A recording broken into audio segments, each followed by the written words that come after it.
Welcome. I'm Kevin Miller, and this is a podcast to elevate your experience of life, an experience that you're creating. In this episode, an 87-year study on what provides happiness. The answer is relationships.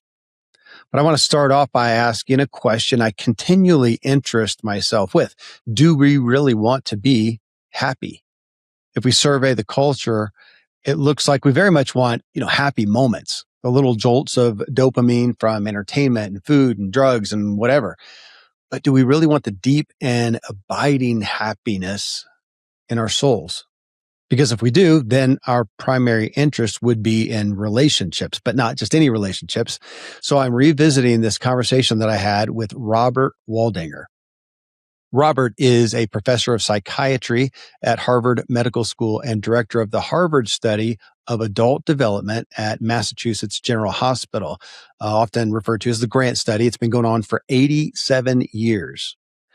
So Bob's devotion is on what most equates to human happiness. And the answer, as I've said, relationships. But let me point out that Robert himself is a Zen master and teaches meditation around the world, which is a focus on what I feel is our most and first important relationship, as I've learned, self, the relationship with ourselves. I've continued to grow in appreciation, not just for this message, but for Bob himself. If you have my book, What Drives You, you'll see his endorsement on there. Robert's book, Bob's book, which is how I came to know of him, is called The Good Life, Lessons from the World's Longest Scientific Study on Happiness. And if you type in Robert Waldinger TED, T-E-D, as in TED Talk, you'll find his talk, What Makes a Good Life, that between postings on both YouTube and TED has what I saw over 80 million views. So coming up next, my discussion with Robert Waldinger, with Bob, and a discussion on happiness as it equates to our relationships. So let's elevate our experience of our lives. Bob, we just, as of this recording, just got through Thanksgiving. And I had the immense privilege of sitting around the table with, it was 10 or 12 of kids and family members. And we were reading some of the would you rather cards. We do that a lot at the table. Would you rather this? So this one came, this is, a couple days ago. Would you rather be rich and work at something you hate or be poor working at something you love? I actually think it's a bit of a faulty question, but even at face value, I was thinking about it as I'm reading your book, and your research in many ways is saying, hey, the reality is it's far less relevant either way, whether you're poor or rich, whether you love your work or hate your work, than just the relationships you have. And I'm sitting there thinking, regardless, the wealth is right here at my table. And I felt like that's such a culmination of the book, of the study. Absolutely. Absolutely. Yeah. And the wealth, right, the wealth is the relationships, even at work, right? Even work at what you work at. For most of us, unless we have really solitary jobs, for most of us, the wealth is in the connections we have at work. And I know part of the book, you say that this isn't new news. This isn't something new. This is, if anything, we're going back to the ancient times, and yet, how timely? Well, I think anybody would always say that, how timely. But Pascal said, he said a lot about relationships a long time ago, and yet here we are today. But it does feel like, oh my gosh, we're at more of a disconnected place than we ever have been. And you're coming back and going, guys, we're missing this simple thing that's been through the span of times, and yet it feels like we are being drawn further from that. Right. Yeah. We decided to bring this out because I've been publishing papers about this for years, but in academic journals that nobody reads.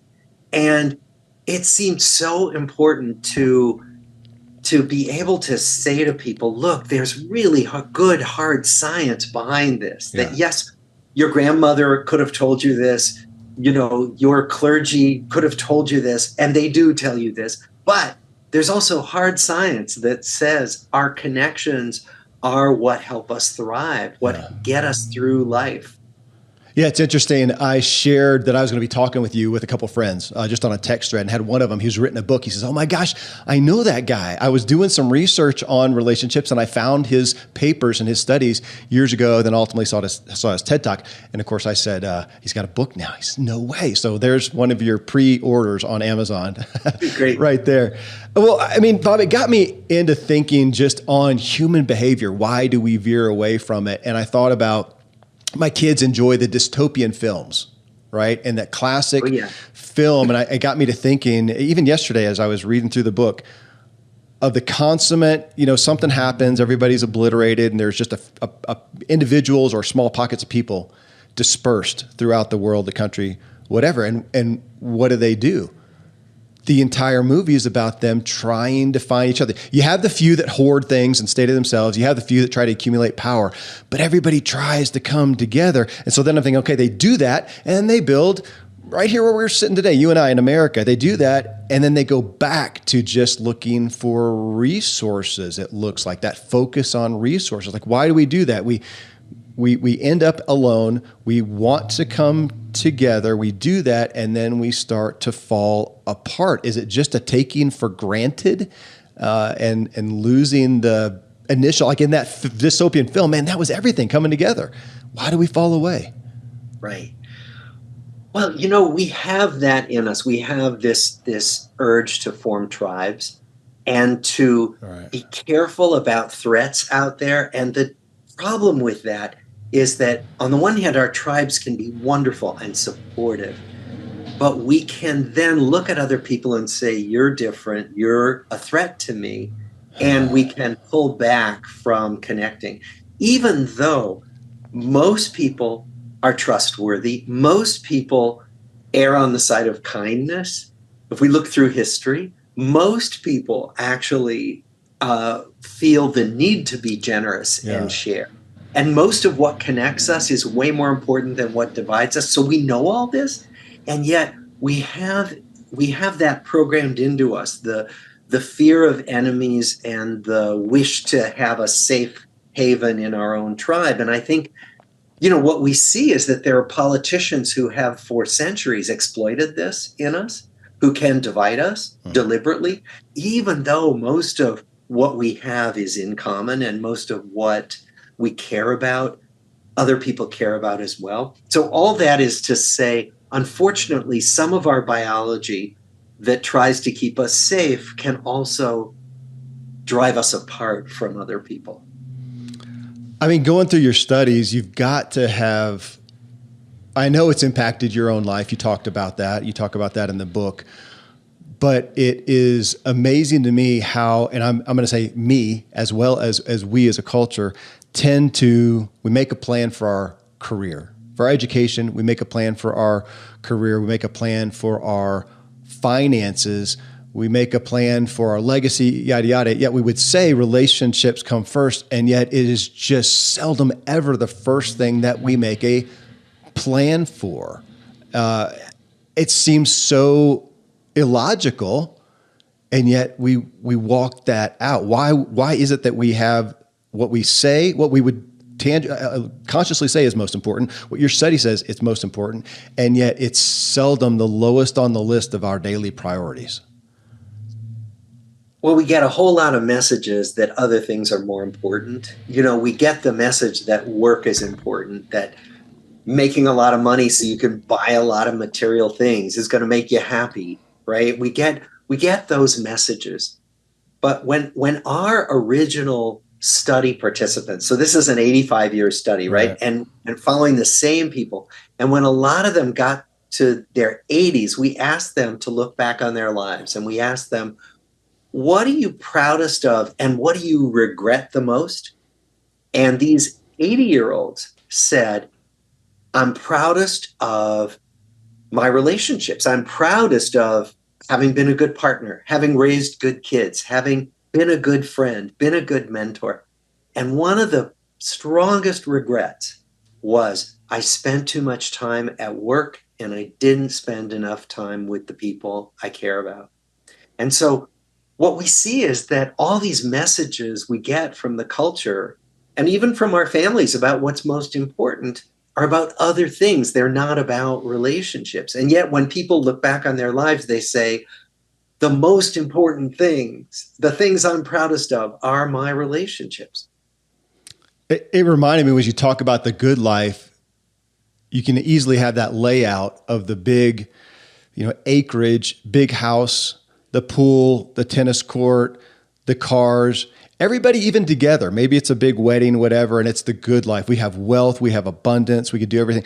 And yet we see so many depictions of that in movies and whatnot, especially, where then the relationships are highly toxic. And that's that drama. It's almost like the crime dramas that we're drawn to wanting to view. I don't know if that's because it speaks to some of the darkness in ourselves. I wonder why we're curious for that, why we're drawn to it. Well, we know, relationships are always going to have conflict, right? Any relationship of any length and any depth, people are going to differ in what they want. They're going to differ in their opinions. That's okay. That's not a problem. What's difficult is figuring out ways to work out our differences, and so that we emerge feeling like we're okay with each other, like nobody lost, nobody had to knuckle under. And that's the challenge. And so I think we're fascinated by relationship drama, like, in TV and movies and things, because we have dramas in our own life. We certainly have fallings out. We have family feuds. And usually it's because we haven't figured out a way to manage the differences that are absolutely normal and par for the course. And I think what I'd love to see us do more of is educate ourselves and our kids about the absolute normal nature of disagreements and conflicts, and how do we work them out with each other so that our relationships are stronger, not weaker. Well, and relational skills, which of course you get into in the book, and we'll get on in just a moment. I mean, the thing that I think burdens me with this concept, Bob, is looking, and it feels like you guys did the research. You did the TED Talk, 40 plus million people watched that. They're obviously hit a nerve. Now you have the book, and we're talking before it comes out. I'm sure it'll sell like wildfire, and I hope it does, and I want to help it do that as well. And yet, just as you talked about, the regrets of the 80s. I did a show on regret recently with Daniel Pink, who I think gives an endorsement to your book. Yeah.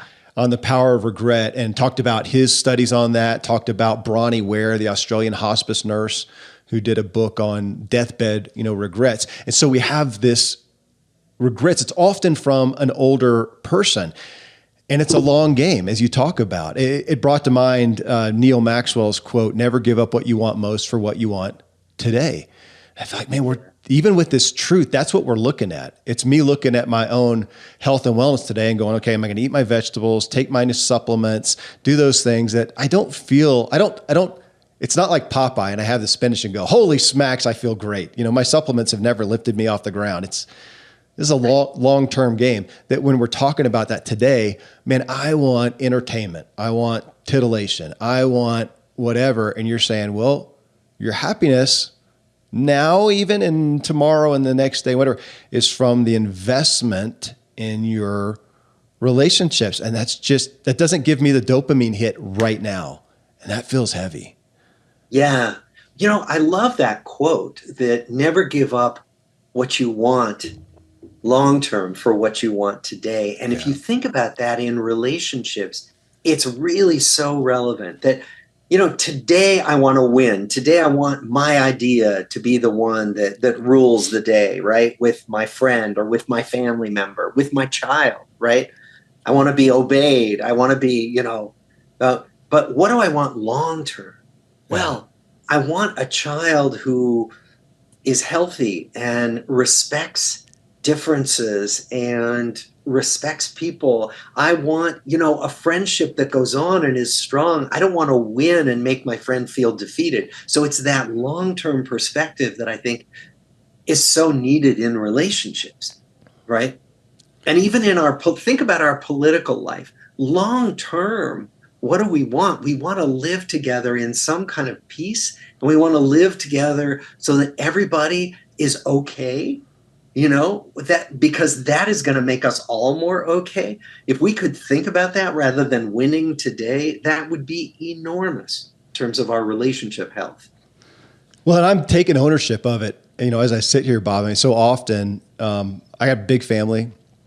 I'm pretty darn introverted, and I sit there and I'll find myself struggling and going, okay, do I give up what I want right now, which may be just some me time, which is great. I'm happy with that to a point. That's great self-care and boundaries and all that. But so often I feel like, gosh, right now I really want X. I want to do this.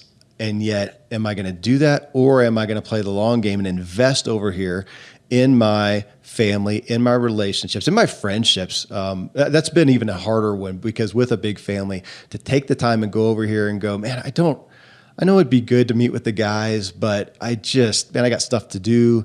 And yet knowing that it's hearing stuff like this, reading your book, going, no, but if I don't invest a year from now, I'm going to be in trouble. And again, it's that, well, I guess we start with awareness and then get with what do you call it? A longer term view is we could easily say a maturity, a wisdom, how would you define that?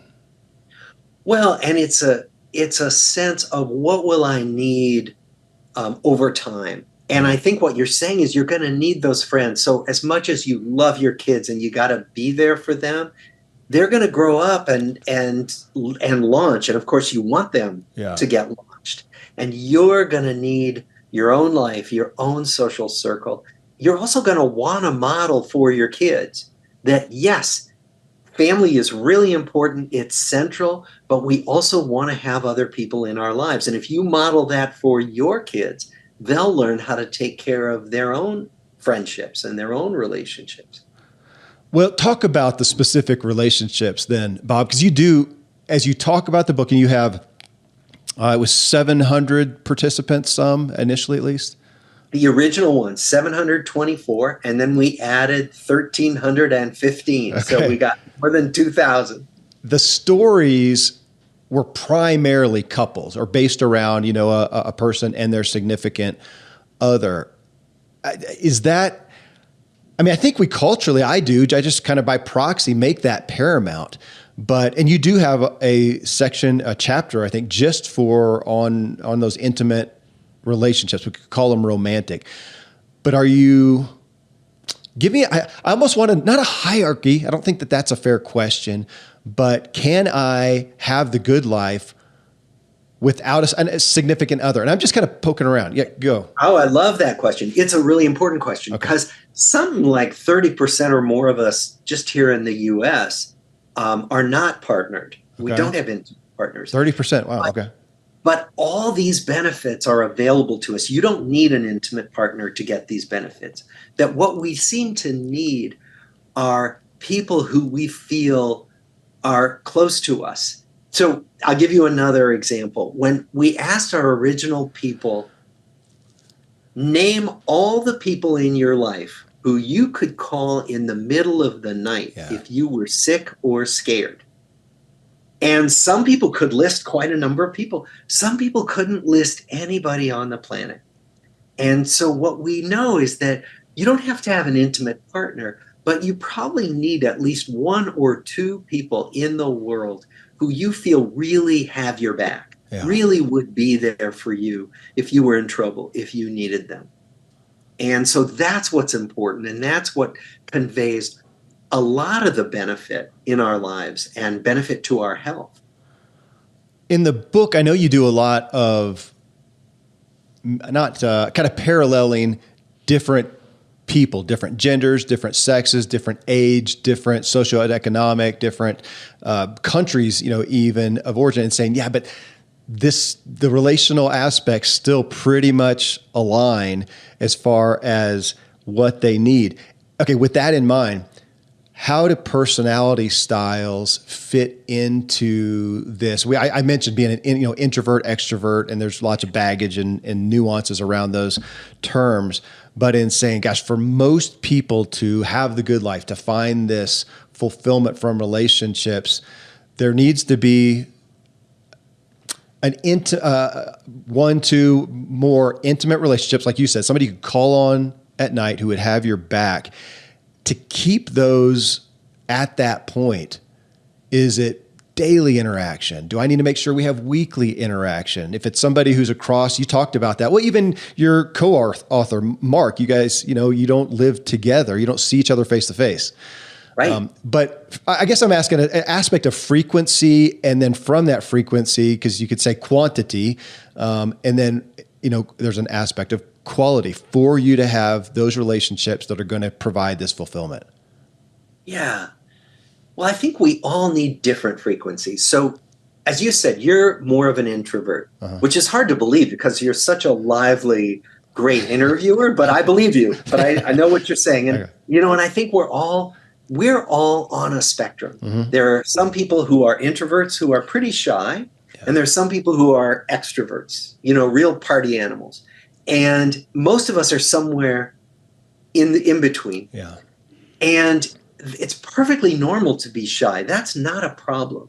And you can have great relationships and be an introvert. It's just that you don't need as many of them. For some of us, it's exhausting to be with a lot of people. They need a lot of alone time to refuel. And so for those people, it might just be one or two relationships, and it might be, contact every so often. Some people are much better at being alone, and that's just fine. Other people need a lot of hits of friendly interaction, all day, several times a day, and for those people, being alone is depleting. And so I think what each person wants to do is check in with themselves. Okay. Like when am I feeling at my best? What's my relationship life like during those times when I'm feeling best? Is it when I have lots of interaction each day? Is it when I don't have a lot of interaction, but once in a while I have a really good connection with somebody? And so each of us takes our own temperature, if you will, in that way, and figures it out for ourselves. Okay. Let's go to quality then. The quality of the relationship. If I look again, just to use the easy analogy of, nutritional health. And if somebody says, you know what, man, I'm kind of good on, shoe leather and some great nuts, and I think I'm good. And I would go, well, I think you could probably be better if you put some vegetables in there, and maybe some vitamins and some better things in there. So the same thing over here, that relationally, because you tell a story.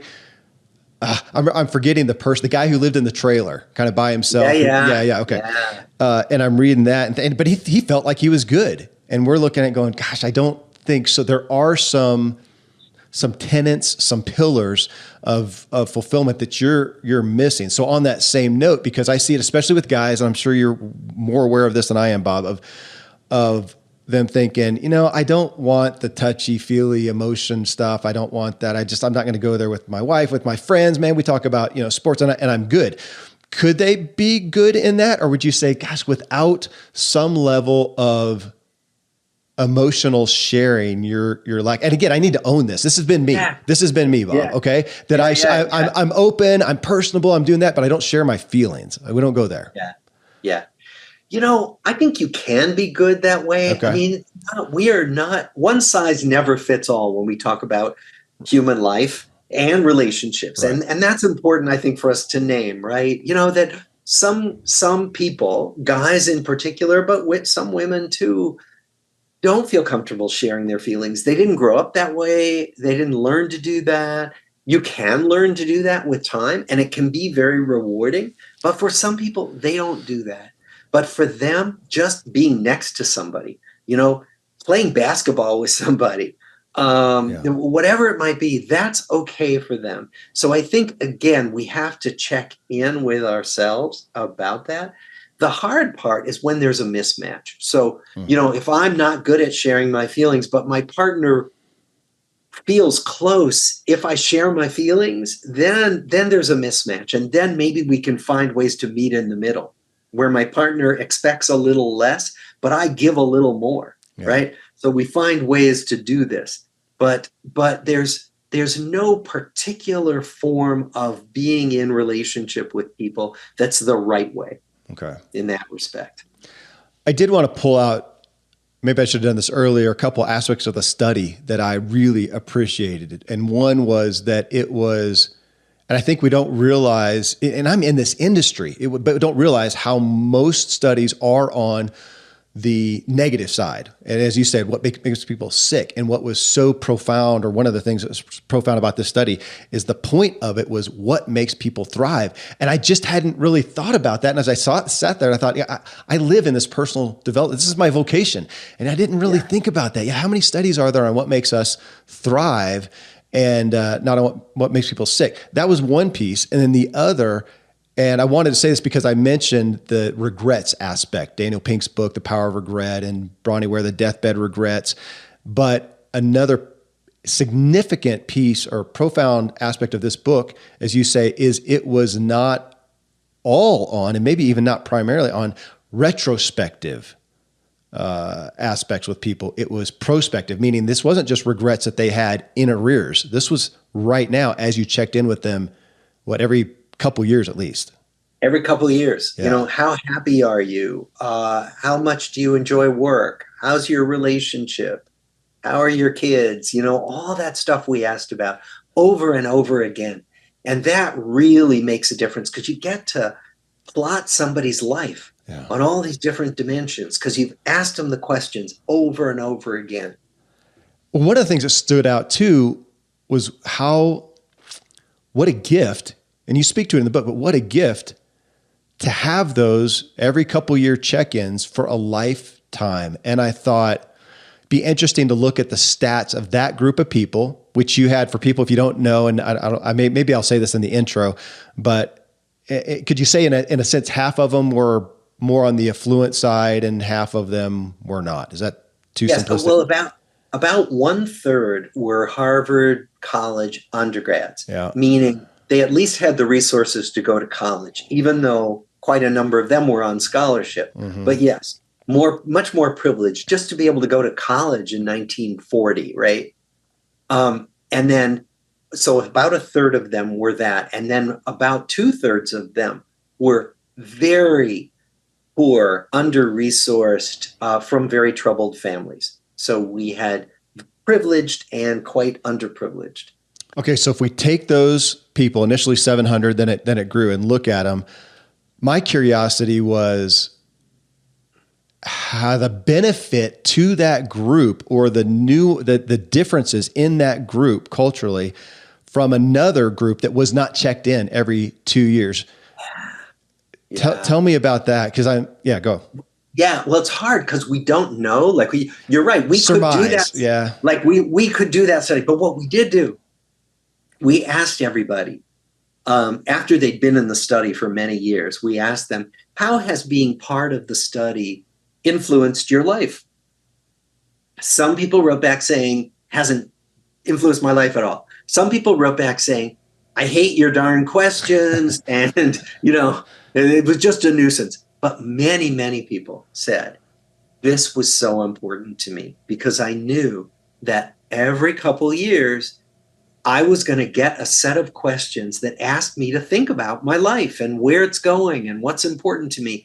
And it made a big difference in how I thought about myself and how I thought about where I was going in my life at that moment. And so what we know is that by studying these people, we changed many of them. And of course, you're not supposed to do that in the purest experimental research, right. But you can't do that in this kind of research. It's impossible. It just made me think about even compiling a group of people, like my friends and family, say, hey, let's all hire a therapist or somebody to go through. I'd love to see the questions that you guys did. Is that available anywhere? Yeah, I could send you. I could send you a great big PDF of all the questionnaires. It wouldn't be everything we did, but it would give you all the questions from the questionnaires. I would love it, and really have the thought of, even with my own family, to say, hey guys, let's once a year at New Year's, whatever, let's go through these questions together, whether it's together, whether we get somebody to kind of facilitate that.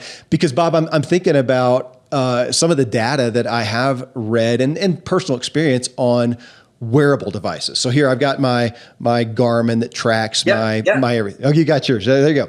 So we've been interested. So you don't know this about me, but I work within functional medicine as well. My studio is here in a functional medicine practice. And we know that just putting that watch or that wearable device or that tracking device, a ring, whatever it may be, on somebody by proxy is going to help them, facilitate better decisions. Yes. They're going to be at the grocery aisle and look at the Cheetos and know that that's on there and go, ooh, maybe not. Even more so if they know the good doctor is going to check the data. Exactly. And I'll tell you, I use a meditation app to time my daily meditation. Yep. I'm a Zen practitioner, right? Mm-hmm. I find that the meditation app gives me gold stars when I do a certain number of meditations. And I'm so embarrassed to say this, but I actually care about getting the next gold star, and it makes me sit down on the cushion more often than I might otherwise. I love the psychology of it. I'm part of this Strava group. So if people listen and don't know, you can, if you've got a wearable device, you can sign up. It's kind of like Facebook or social media for athletes. And I've had some people say, I don't like being a part of that because then I'm trying to impress everybody with my results. And I found that, I can't go out and just, do a killer performance every day in every run and every ride. But it makes me think about it. Okay, what am I doing today? How do I feel? Gosh, I don't really feel great. I am going to tone it down. Or I think I've been going too hard. I need to go easy. And so I write that in the description. Today, decided to do this. And it makes me so intentional. I feel accountable because I know my friends are going to be looking at it. And now I have this intentional workout life that I wouldn't, especially as I do most of mine solo. Okay, how about on my relationships? Yeah, go. Yeah. Well, and I was thinking about this because I know someone who started a wellness program where he got people just to have buddies. So you had a buddy wait for you at the gym or wait for you to go for a run. And if you have somebody waiting for you, you're so much more likely to get out of bed and show up, right? Because in other words, relationships, just like these wearables, can help us be more mindful and show up for the things that we know we should do in our lives. Well, I'll divulge this. I think she'd be fine with it. My mom listens to my show. So, hey, Mom, I hope this is okay. She texted me recently, has a group of friends, said, we're all kind of at a place we want to get weller. We want to lose some weight. We want to get together, and ask me about some supplements and about a program. And I said, man, I honestly think the most powerful thing you guys have is each other. Can you guys come together? Maybe hire a coach. And I see if you're watching the video, Bob's cheering. Could you come together and hire a coach together, but just stay together and do that? Because I just don't see more power. And I'd say on the other side, more deficit than a supportive or non-supportive social group. It seems to me to almost eclipse anything we would endeavor to do individually. It really does. It really does. And so we can use our relationships to make us better in so many ways. When we look, just to take a 10,000 foot view, Bob, and we mentioned some of them, money and whatnot, but the things that some of the headline things that we tend to just culturally think that's going to lead to happiness, where we're just flat out wrong. What would be top of your list? Definitely wealth. Yeah. So wealth doesn't make us unhappy. It's just neutral. It doesn't make us happy or doesn't make us unhappy. So beyond getting our basic material needs met, wealth doesn't do it. Fame. A lot of people say, I want to be famous, and there are people who are famous for being famous. Yeah. Fame does not make you happier. And actually, it often makes you less happy because you then are not able to move around freely in the world because people will want to touch you and be with you when you may not want to, all that, right? So wealth and fame don't really do it. Working yourself to death doesn't really make you happier.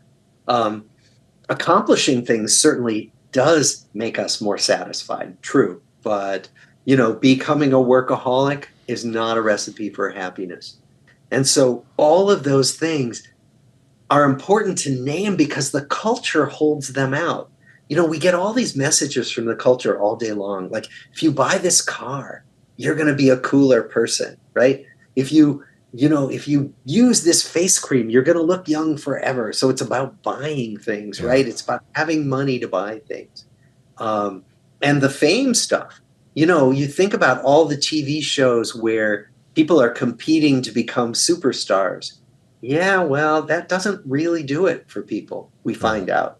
We had many famous people in our study. They weren't happier than the people who led non-famous lives. Okay, that was another curiosity I had, Bob. As you talked about the, I don't know if there's a better word you'd rather use, but the affluent, those who had more means than, you had some that you could go to college, some that were poor.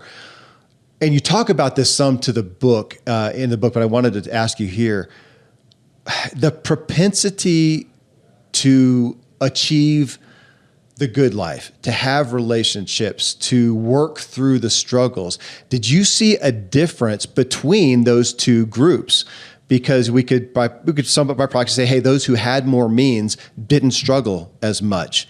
Is that good? Or did it not? The ones who did actually had a little more strength, a little more wherewithal. I mean, I could surmise that. Did you actually see much of a difference there?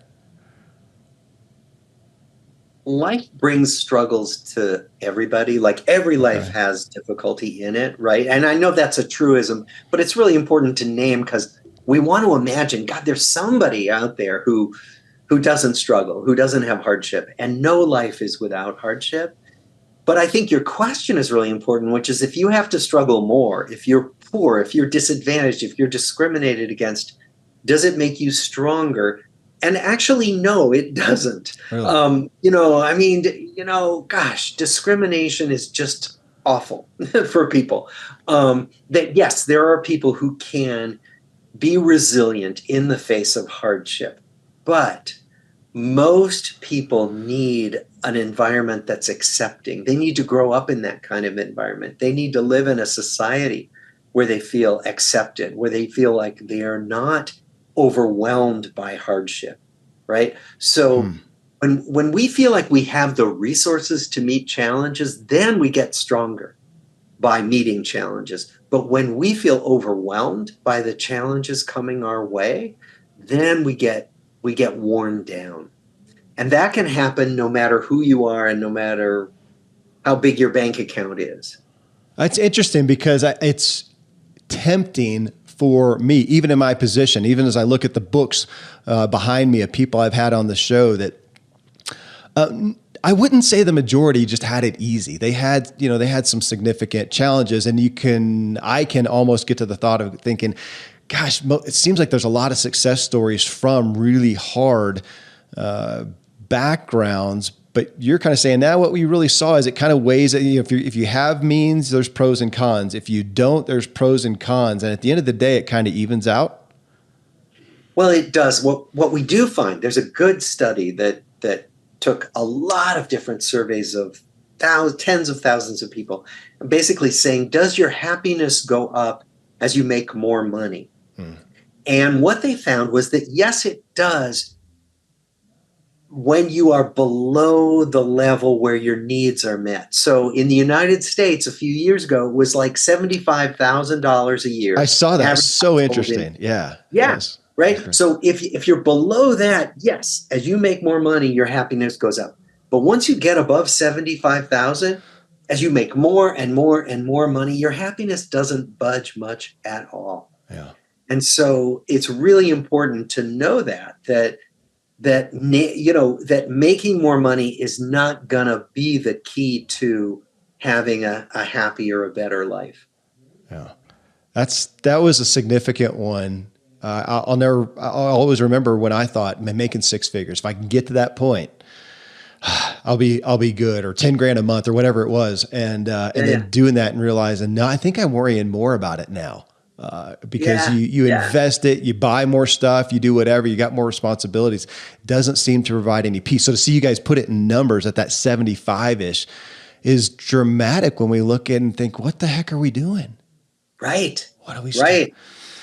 You're looking at health was interesting. I know this. I know the value of relationships to health. And yet, is that generally what I talk about most? I find myself talking about the food you eat or don't eat, again, supplements or whatever, sleep, looking at exercise. I mean, I'm looking at those things. And when do I put and say, you know what? Because that's what your book showcased to a fair degree. You tell or get into that a little bit of saying, gosh, regardless, more so than what you eat, how you exercise, literal health. I mean, we're talking actual biomarkers here are, right.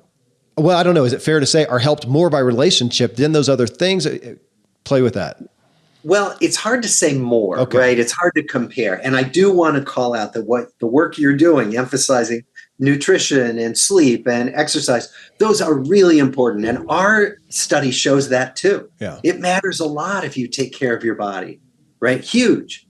But, what we find is that relationships actually predict that you're going to be healthier longer in your life. You're less likely to get the diseases of aging if you have good relationships. Your brain declines more slowly as you get older if you have good relationships. And so what we've been doing the last 10 years is figuring out, so how does this work? And other studies are trying to figure this out too. How could relationships get into your body and make it less likely that you would get arthritis? Like, how could that happen, right? Yeah. So what we think it is about stress and stress regulation, that good relationships are stress regulators. So I'll give you an example. So right now, I'm happy talking to you. We're having a really nice conversation, right? But in an hour or so, something really upsetting could happen to me. And I'd be upset and I'd be ruminating about it. My body would go into fight or flight mode, right? So my heart rate would go up. I might start to sweat. Stress hormones would start to circulate at higher levels and little hits of inflammation, right? So then if I come home and I have somebody at home like my wife, or if I could call somebody and talk about what was upsetting, I can literally feel my body calm down. And that's what we're meant to do. So after something stressful happens, we're meant to go into fight or flight mode to meet the stressor, but then come back to equilibrium. And what we think happens is that good relationships help us return to that equilibrium that keeps our bodies on an even keel. So what happens if you don't have anybody you can talk to about this? Well, what we think happens if you're lonely, if you are chronically upset, is that your body maintains these higher levels of stress hormones, this higher level of inflammation, and that breaks down the body. This kind of low-level chronic fight or flight mode breaks down multiple body systems. And that, over time, is what breaks down our health. That's our best working hypothesis for what's going on here. Let me ask the quantity versus quality question again regarding stress. The book, we bring it up a lot, Why Zebras Don't Get Ulcers. I love. So, and for folks, if you haven't read it, zebras out there chewing grass, having a grand time on the savannah, nice pulse rate, everything's good. And then all of a sudden here comes the lion or the hyenas or whatever going after, and it just boom, fight or flight, they're going to fly. Boom, they take off. There's however long, 10 seconds, 30 seconds, whatever, massive chase, fighting for its life, literally.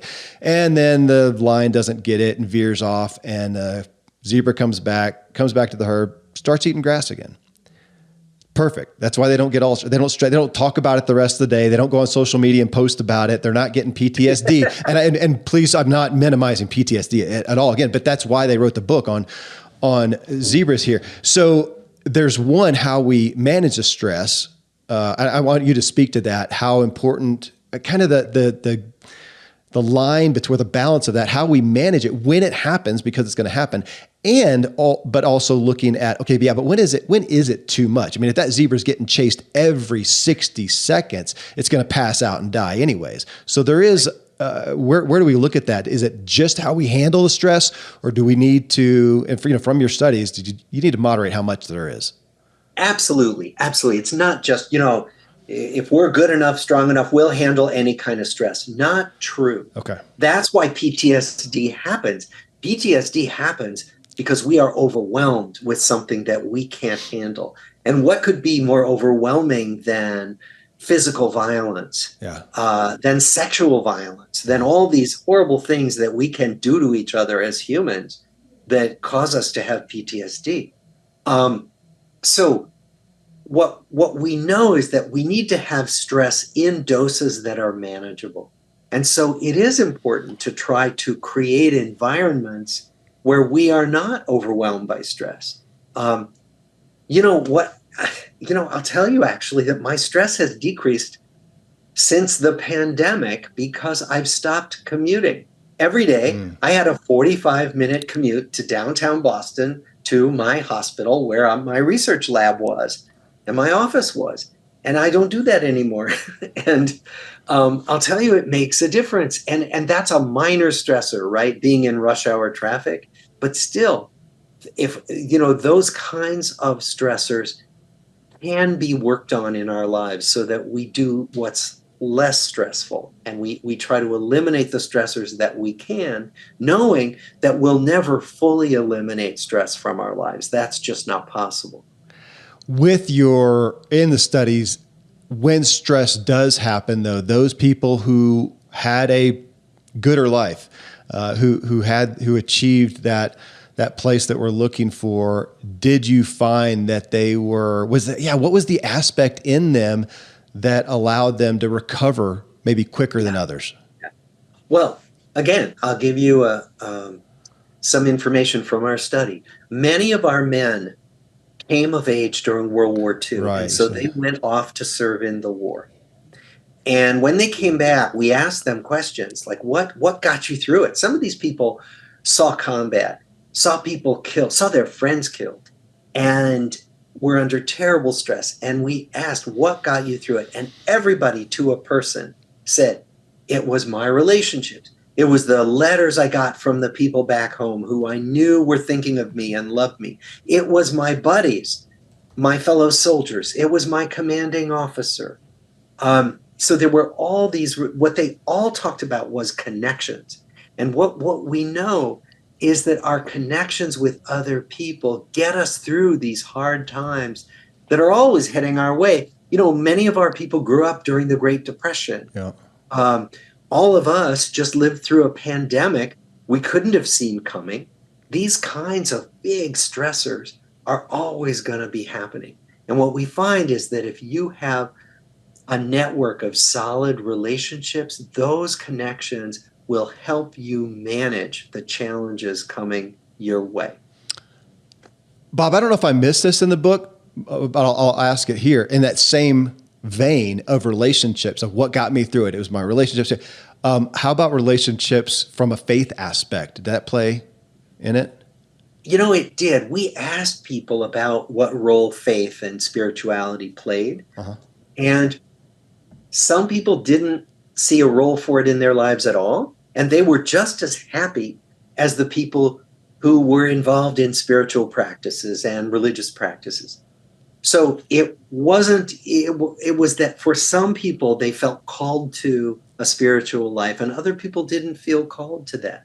What we did find is that the people who turned to religion or spirituality to help them manage difficult times, those people found great solace in religion and spirituality. So the people who sought it out really found it beneficial. Let me ask the same question and take spirituality out of it, but just say people who felt called to a greater purpose than just themselves. So if they didn't cite spirituality, they were very connected to, well, obviously in this aspect, relationships, giving, serving others, the purpose that we find in service, whatnot. Where would you put that in the spectrum of happiness? We found that almost everybody who was really fulfilled in their life was invested in things beyond themselves. Okay. And so that what we call generativity, they really began as they got into their adult lives to care more about other people, care more about causes. So it might be raising kids. It might be mentoring younger people at work. It might be working hard for a cause you really believe in. But that concern for something beyond me was almost essential, probably was essential to people feeling like they'd had a good life. Yeah. I'm interested as we look at, when I ask you those things, where we get it wrong in looking for health and happiness. And, you said money and fame and whatnot. When you looked at the people who did have the strongest relationships, the strongest ties, did you find that generally related to health in the other areas of their lives, that those people generally did end up making more money as well, or making good financial decisions and good decisions, via work and whatnot? Did it correlate? It does correlate. But what we find, and lots of other studies find, is that if you have good relationship skills, if you're good with people and you value relationships, you do better in your work life. People with what we call emotional intelligence, people skills, do way better than the smartest people. IQ isn't as good a predictor of your success at work as is emotional intelligence. Mm-hmm. It's more than profound. I feel like it's almost, I don't have a word for it actually, just the aspect of, we don't achieve happiness. That's right out of the book. We don't achieve happiness. I'd have everybody who's driving to work right now or working out, just stop for a second and think about what that means. We don't achieve happiness. And I don't know if this is how you wrote it or if I paraphrased it, Bob, but I said we either have it or not now in meaning or purpose that we attribute to our current life. So here we all are, no matter what's going on. I mean, that's just human nature. We look at it and go, I'm happy or not right now because of X, these environmental factors, these circumstantial factors. And if I want to be happy or be happy at all, I need to change those. And it's not that it's not that you're discounting, again, challenge, stress, trauma, whatever, but you're saying you don't achieve. Just that term is almost, I think for a lot of people, that would be flat out offensive, and you can't even hold that. Yeah. Well, think about it. Like right now, I'm happy talking to you, but I won't be happy all day long, at least not at the same level. And there are times when I'll be unhappy. So happiness comes and goes. But that sense of the basic okayness of life, that's something we can build. And with that sense of purpose, I'm also happy because I'm talking to you about something I care about deeply. Yeah. And I really want to get this out to the world. So that makes me feel like, okay, this is worthwhile for me. And so on both counts, I'm happy. I'm happy both because I'm enjoying my talk with you, but I'm also happy because this means something to me. But happiness is not something we achieve and then we're done, right? We don't get to a happy place and then that's it. We're set. That's just not how happiness works. It waxes and wanes. It comes and goes. We'll play with that word. I could have done this at the top of the show, maybe to do some justice also on, you give a definition for the happiness that you're talking about. I'm going to ask you to do that because I've somewhat gotten a little sour on the term to some degree because we see it everywhere. Happy, happy, happy, happy. And I'm thinking, man, yeah, happiness is fleeting. It's all come back and go, well, maybe I think we're talking about joy. I want consistent joy, or maybe it's fulfillment and peace, happy moments. But you take it and I think I've got it in my notes and I just can't find it. So I'm going to ask you. You define the two different types of happiness, I believe. Yeah, there are kind of two basic flavors of happiness that the research finds. Yeah. One is called hedonic well-being, and it comes from hedonism. It's like, am I having fun right now? Am I at a great party? Am I, that's am I happy right now? And hedonic happiness comes and goes all day long. Then there's what's called eudaimonic well-being, which is really, is life meaningful? And the best example I can give is the example of reading to your child before your child goes to sleep. So you're sitting in your child's bed and you're reading to her and you're reading the book Goodnight Moon, and you've read it 8 times and she's saying, read it again, please read it one more time. And you're exhausted and you've had a really hard day. Are you hedonically happy? No. Is it fun? No. Is it the most meaningful thing you can imagine doing in that moment? Yes. Right. And that's the difference between hedonic well-being and this kind of longer term okayness. Yes, this is what I want to be doing, even when it's not fun in the moment. Which again, we're back to the long game and what we want overall, as opposed to we want right now, but not to throw the baby out with the. I mean, I do want hedonic happiness. I would like some today. I don't mind having some in the next hour. I'm kind of thinking right now, I'm kind of in the mood for sushi. That'll be a nice little hedonic pleasure. Though, it's sushi. It could be worse. It has some long-term. Right? And you should have some of that, right? We need hits of that. We need hits of hedonism. We really do. And yet, and there we are. And you guys talk about this. We're at this place now. Am I correct in saying this as the non-researcher, though, that it feels like we are in a time of, speaking of the word hits, where we are giving up that longer term joy for a hit of something that will give us that dopamine right now. And of course we can speak, and I get tired of picking on social media, but man, it just is. We have this device in our pockets that we can just be, we never have to be bored again. We never need to, well, actually invest. You talk about that. You talk about the interest, or how the interesting aspect of our language, that we spend time, we pay, we pay attention, we pay. And when do we invest? And right now, man, I can just spend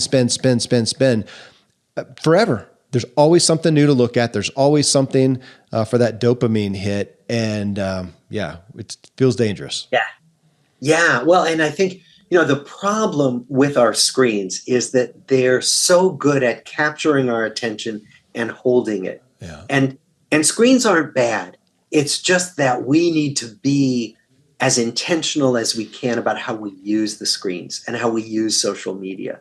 And so there's actually a little pointer that might be helpful to some of the people tuning in here, which is that depending on how you use social media, you will either feel drained and maybe like you're missing out and maybe a little sadder or a little lower energy, or you'll feel more energized.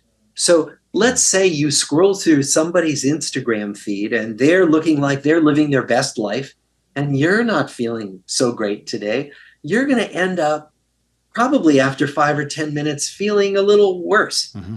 Let's say you connect with some people who are doing a really wonderful thing for other people in the world on social media, and you feel energized and encouraged by what they're doing. You're going to leave that encounter with social media feeling a little better.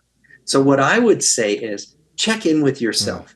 After you've used social media for 10 minutes, your favorite platform, does it make me feel better? Does it make me feel more upbeat? Or does it make me feel more drained, more down? And if you find things online that make you feel more energized, stay with those. If you find things online that make you feel worse, more afraid, more closed off to the world, stay away from those. Be more intentional about how you use your screens. I had a time where I had Instagram on my phone, and I ultimately took all social media off years ago, but had it on there. And I would end up with woodworking stuff. That's something that I do. And it'd be woodworking. Man, that was, that was energizing.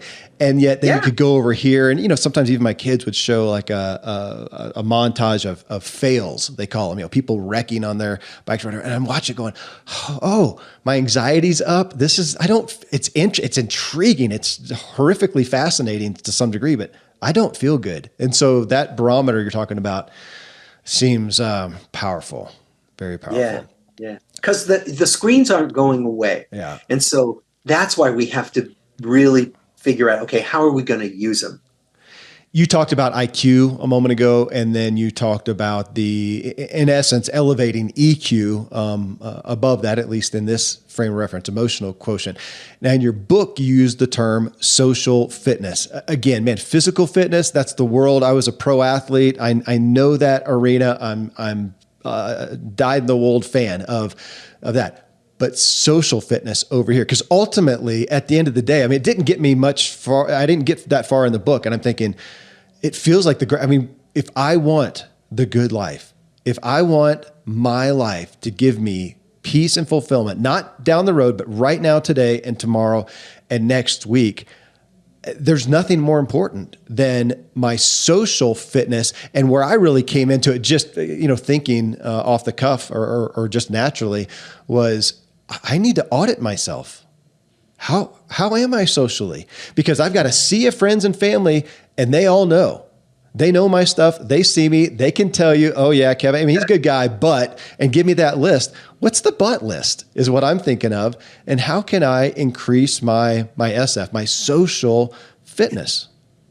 Yeah. And the reason we called it social fitness is because it's a good analogy with physical fitness, right? So you go to the gym or you go for a bike ride, you do a workout, and you don't come home and say, I'm done. I don't ever have to do anything again, right? It's a practice. It's an ongoing practice. And what we want to emphasize is that social fitness, tending to our relationships, is also an ongoing practice. We want to make it a daily, weekly practice rather than something we figure, it'll just take care of itself. We don't think our bodies are just going to take care of themselves. We know they won't. We have to be active.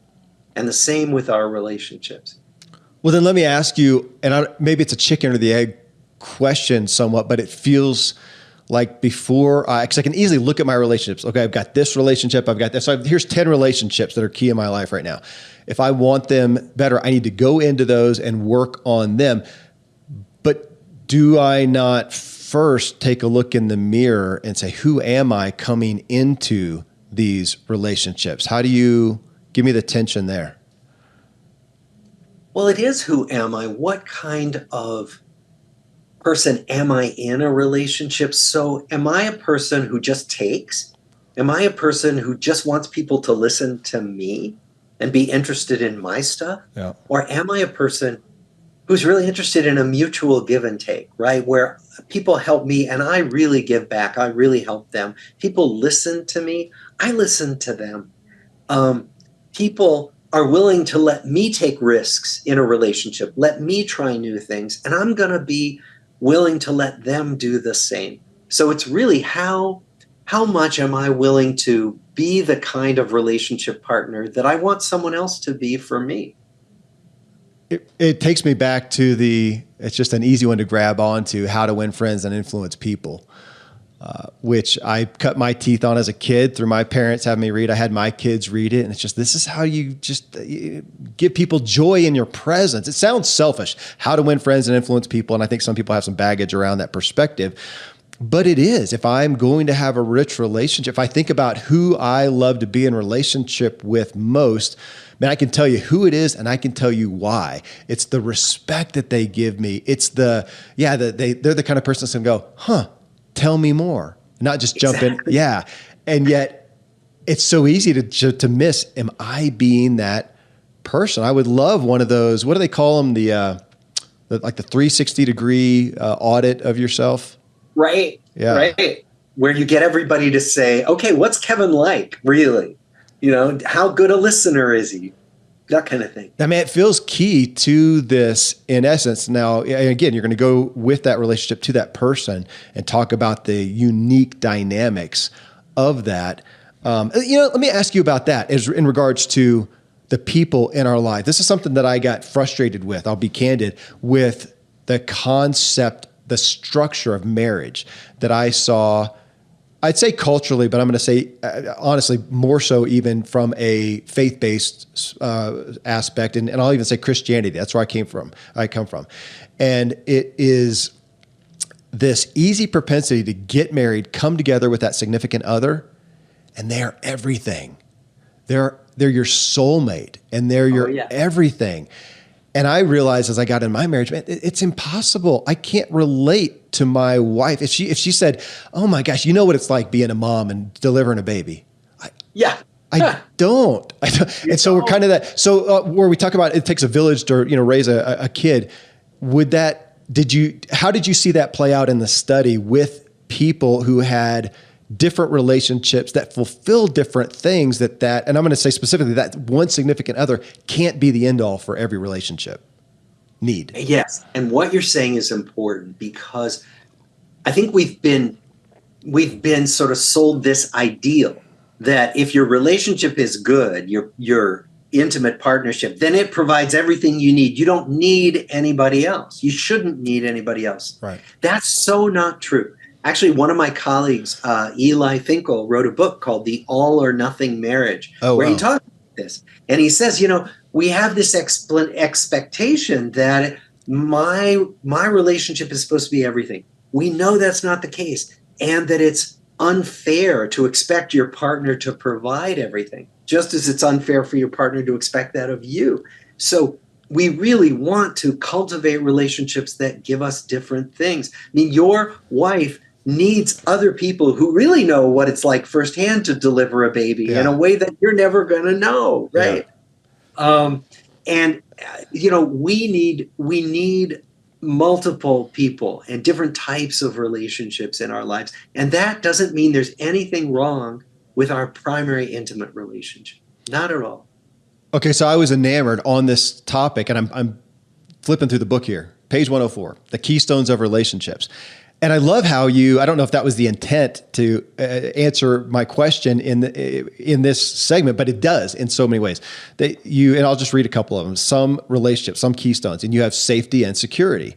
So are there some relationships that provide that? You could easily look at, oh gosh, my parents, let's say. That's safety and security. Yeah, dad's always there, mom's always there. And then you've got one that says learning and growth. Because I may look at mom and dad and go, this isn't true for me, mom and dad, who might listen to the show. But somebody could say, gosh, I get safety and security, but learning and growth, no, man, they're kind of stuck in their old ways. They don't really pursue that. Then you've got emotional closeness and confiding. And I think about the girl with her best friend, the BFF, Right. Identity affirmation and shared experience. I have a group of guys that I go do adventures. We don't necessarily come together for emotional closeness and confiding, but we do that. And I love those. And you go on, I'm just pulling this out of the book, but I love those. And it got me into thinking of, because you actually say this on page 98, the reality of your own social universe. Who's in my life? What is the character of those relationships? And it made me kind of want to do an audit and go, okay, where do my relationships fit in these? And do I have any voids? And in those voids, do I care? Exactly. And we would recommend that everybody do that if you can. It doesn't take that long, but to say, what kind of relationships do I have in my life? And what would I like a little more of? It might be, I need some friends to go have adventures with. Yeah. Or it might be, I need somebody who's just there for me, but is not going to challenge me. Because we need some people like that. The unconditional love that sometimes we get from our parents or we give to our child.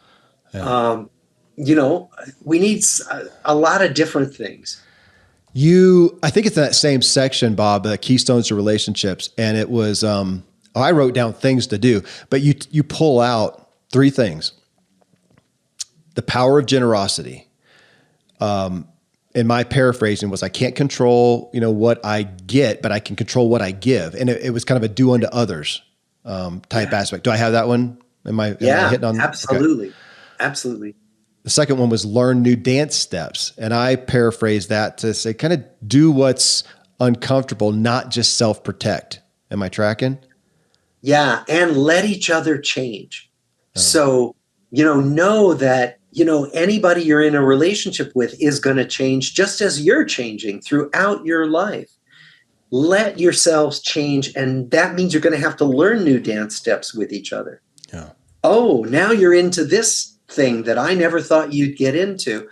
How can I change to help you with that, or be interested in it, or at least support you in it? This new thing that I never dreamed you were going to branch off into, right? Yeah, I'm laughing a little bit because that's what happened in probably my mid 40s. I found myself kind of falling away from some of my primary tenets, that this is what Kevin does. And I found some freedom in those and go, no, I'm going to try this. And yet some of the people close to me are like, wait a minute. I thought you were this. I thought you didn't eat meat, or whatever it may be. Right. Okay. You're supposed to stay the same. Yeah. You're not supposed to change. And I've done it as well to them as well. Okay. The third one then, I love the term radical curiosity. And again, my paraphrasing, you're into the other person as opposed to self, or other interested instead of self-interested. And back to that phrase I used a minute ago, a beautiful phrase that, oh my gosh, I want to do it more, of being in a conversation with somebody in a relationship and saying, tell me more. Instead of jumping in with my own thing, instead of wherever I'm going, just tell me more. Does that encompass radical curiosity? Absolutely. Tell me more. Say more about that. Or, can you tell me what you mean by that? Anything like that, where you're genuinely curious. Yeah.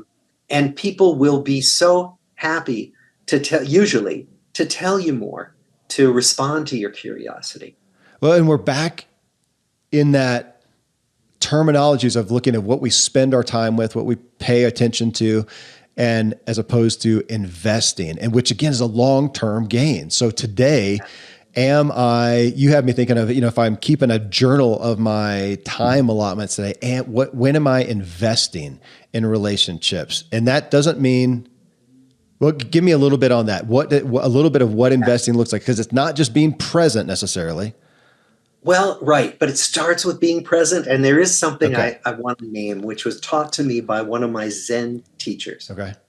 He has a phrase which I love. He said, attention is the most basic form of love. And what he means by that is that our attention is probably the most precious thing we have to give each other, our undivided attention. And that's more scarce now. If you think about screens as the ultimate distractors, sometimes I'm accidentally looking at my phone and listening to my wife talk to me. And that's a recipe for unhappiness.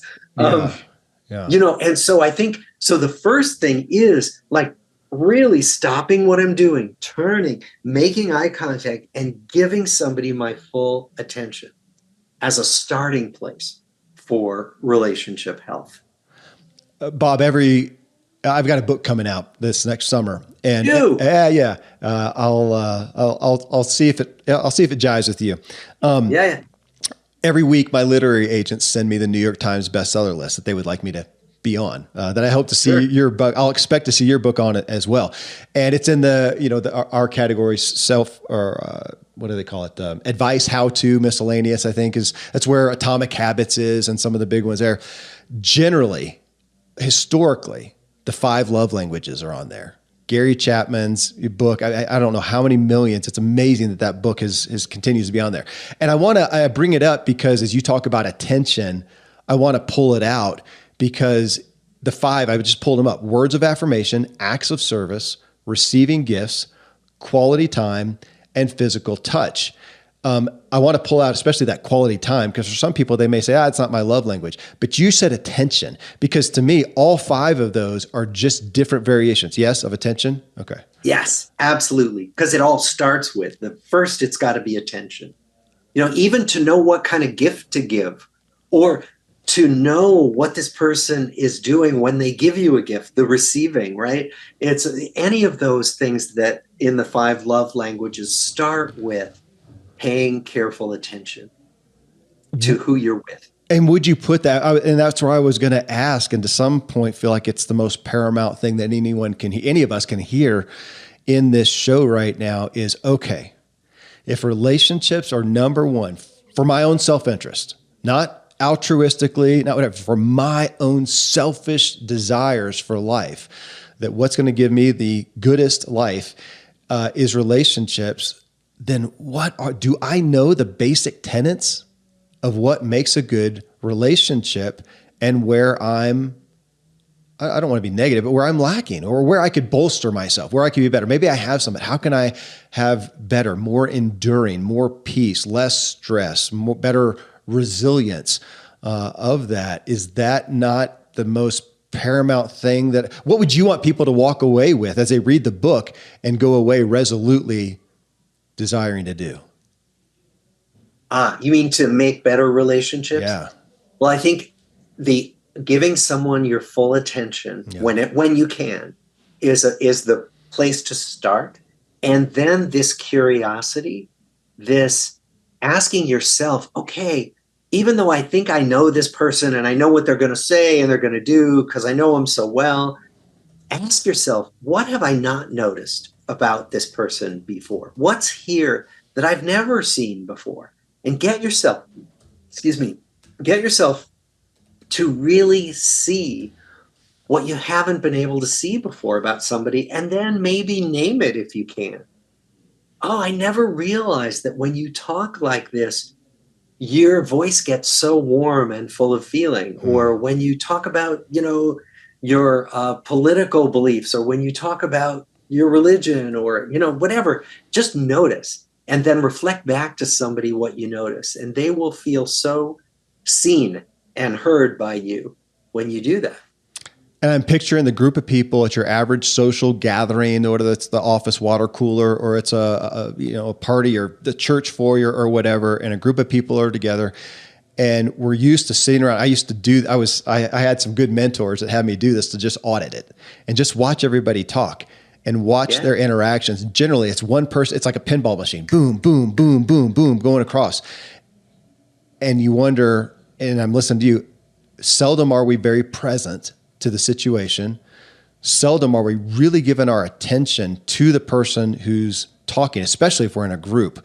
We've got other things going on. And then do we give our curiosity with that, tell me more? So in looking at that dynamic, what would you say for us to be aware of? What's the biggest, I was going to say enemy, obstacle to us doing that? What gets in the way? What are the self-image, personal dynamics going on with us that get in the way of us doing this well in relationships?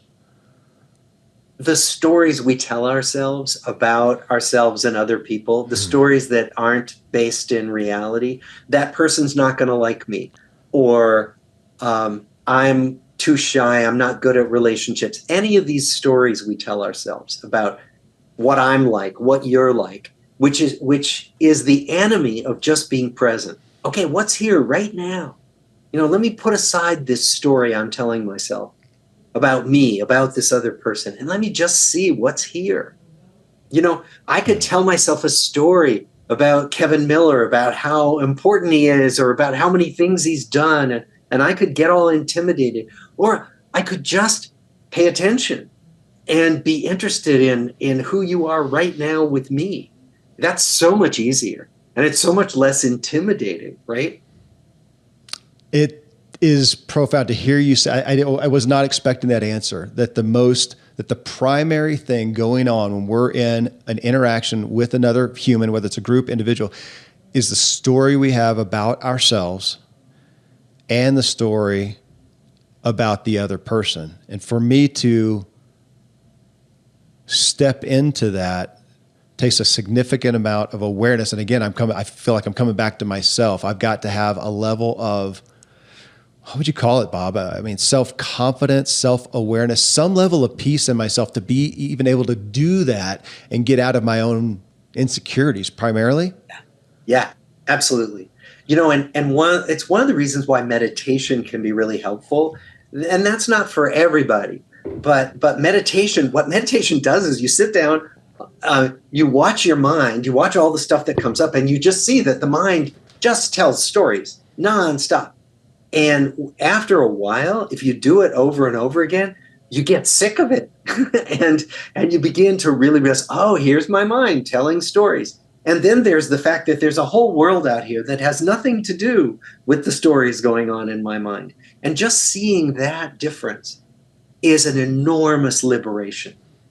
Okay, well, then I'm going to end with a call out to the book, and I'll put this in the intro as well when we record it later, that when I saw this book and that it was so based on research, I had this, I'm going to admit, I had a little, I thought I maybe kind of dry. And I'll get the point at it. I love the stories, Bob. I love the stories. You guys did such a good job of not only showcasing stories, but telling them in a way that pulled me in and helped me resonate with them, understanding, oh, I feel that. And yet I hear the testimony from this person, and it was powerful. So I hope we get a truckload of people to read the book and study it and take it to their dinner table and their relationships. And thank you for what you have done to keep this research going. And now to bring the book, I'm going to be, actually be a great Christmas present. Actually, it's not even out yet. It'll be a New Year's. It'll be in the new. You can order it. I can order it now. You can order it. Yeah. Hey, thank you.